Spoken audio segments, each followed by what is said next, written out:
Olá pessoal, esse vídeo aqui é para quem tem um Honda Civic, no meu caso é o 2008, e aí o aparelho de som original não tem entrada USB, né? Aí eu fiz uma adaptação, comprei uma placa MP3 Player, que é essa daqui, ó. E, e com ela eu tenho uma entrada agora USB, sem aquele adaptadorzinho por frequência de rádio que entra aqui, né? Ele foi direto ligado lá na... Ó, coloca no auxílio, pega perfeitamente.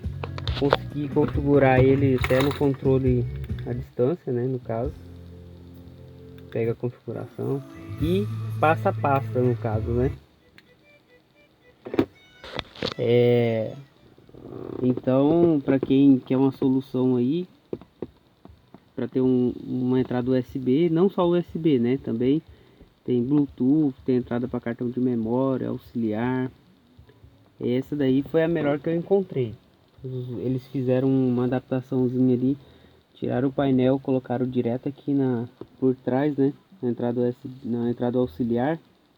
Então aqui tá livre se quiser usar para colocar outra coisa. E para mim ficou perfeito. Então eu vou deixar aí no link aí o modelo da placa certinho, como que é. Qualquer dúvida eu tô à disposição.